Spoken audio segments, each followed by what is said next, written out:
چاند کی گردش سے اور اس کی منازل سے حضرت انسان کو کچھ سمجھایا جا رہا ہے کہ جب تو پیدا ہوا تھا تو چاند کی طرح سارا زمانہ تیرا منہ دیکھنے آیا تھا، تو بھی اس وقت لوگوں کی توجہ کا مرکز بن گیا تھا اور پھر منازل طے کرتا رہا، اور جوانی کی دہلیز پہ جب تم نے قدم رکھا اور تو بدر تمام ہوا، جب شباب کی بجلیاں تیری آنکھوں سے ٹپکنے لگی تو پھر تیری نظر کا خمار بھی کئیوں کے دل لوٹتا تھا، کئیوں کی نیندیں اچاٹ کر دیتا تھا۔ جس طرح چاند جب جوبن پہ ہو تو چکور کا دل لرزتا ہے اور سمندر میں جوار بھاٹا پیدا ہو جاتا ہے، لہریں اٹھتی ہیں، طوفان پیدا ہوتے ہیں، تو جب بندہ بھی جوانی کی دہلیز پہ ہوتا ہے تو وہ بھی طوفان اٹھاتا ہے، دلوں میں جوار بھاٹے پیدا ہوتے ہیں۔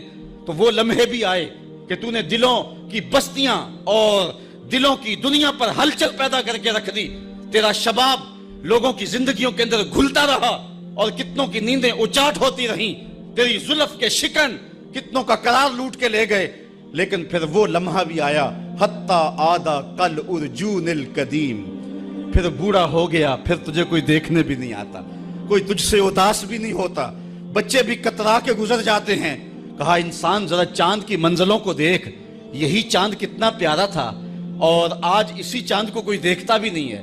بچہ جب پیدا ہوتا ہے تو اس کی مسکراہٹ دل کھینچتی ہے، اور جب بوڑھا مسکراتا ہے تو اس وقت جو ہے لوگوں کی توجہ نہیں ہوتی۔ بچے کی زبان جو ہے وہ اڑ اڑ کے جب بولتا ہے تو اس کی توتلی زبان کا حسن دلوں میں نکھار پیدا کرتا ہے، ماں بھی بلہاری جاتی ہے، باپ بھی صدقے جاتا ہے، بہنیں بھی جو ہے وہ قربان جاتی ہیں۔ تو بچے کا ٹوٹا لہجہ اور توتلی زبان خوشیوں کی ایک لہر ہوتی ہے، لیکن جب بڑھاپے میں فالج کی وجہ سے زبان میں لکنت آ جائے، اب توتلا پن پیدا ہو جائے، اب زبان اٹکنے لگے تو بچے بھی مذاق اڑاتے ہیں۔ ایک لمحہ وہ تھا کہ زبان توتلی تھی تو حسن تھا، آج لمحہ وہ گیا کہ حتی آدھا کل ارجون القدیم، کھجور کی ٹہنی سے جب پھل توڑ لیا جائے اب اس ٹہنی کو کون پوچھتا ہے؟ جب تک پھل آیا نہیں تھا وہ ٹہنی اچھی لگتی تھی، مالی سنبھال کے رکھتا تھا، جڑوں کو بھی پانی دیتا تھا اور خیال کرتا تھا کہ کوئی ایسا نقصان نہ ہو کہ یہ پودا جو ہے وہ مرجھا جائے۔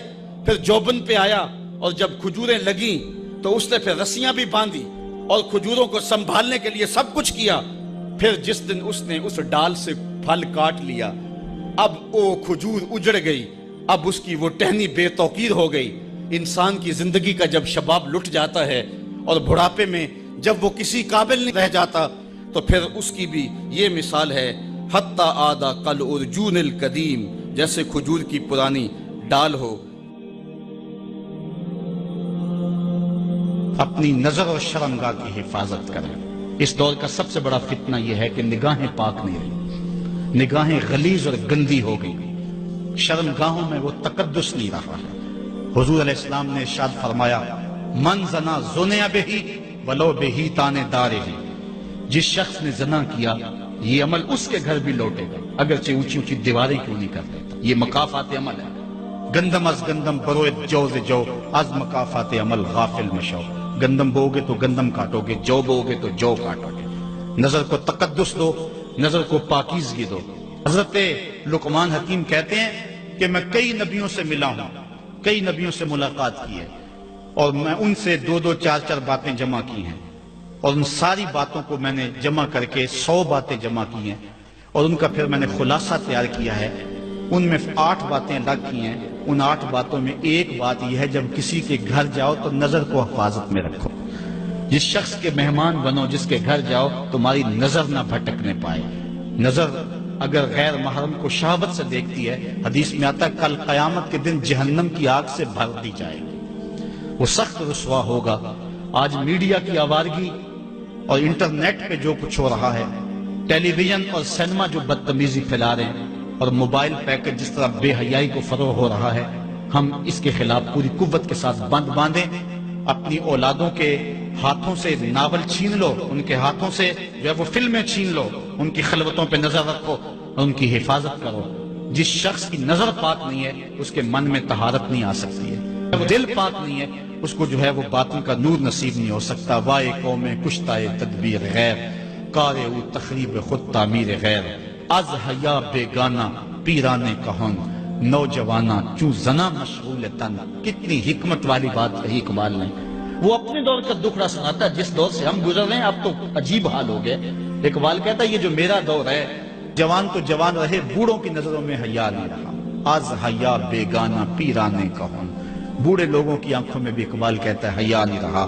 نوجوانہ چوں زنا مشغول تن، اور نوجوان عورتوں کی طرح اپنے تن کے ساتھ لگے ہوئے ہیں، اپنے تن کو سنوارنے میں ہر وقت کنگھی پٹی میں لگے ہوئے ہیں. یہ مردوں کا کام نہیں ہوتا، یہ دلیروں اور بہادروں کا کام نہیں ہوتا، یہ عورتوں کے وظیفے ہیں.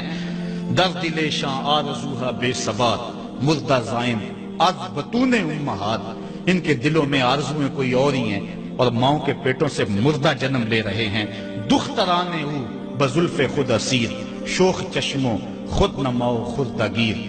اور قوم کی بیٹیاں اپنی زلف کی خود قیدی ہو چکی ہیں اور ہر وقت جو ہے وہ اپنے آپ کو آئینے میں دیکھتی رہتی ہیں. ساختہ پرداختہ دل باختہ ابروان مثل دو تیغے آختہ.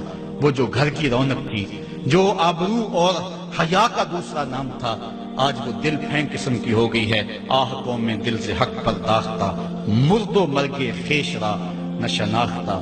اقبال کہتا ہائے قوم کہ جو مر گئی اور اسے ابھی تک پتہ ہی نہیں چلا کہ میں مر چکی ہوں اور جینے کا سامان نہیں کرتی. حضور نے فرمایا ہر دین کی کوئی پہچان ہوتی ہے، میرے دین کی پہچان حیا ہے. اگر حیا نہیں ہے تو دین ہی نہیں ہے.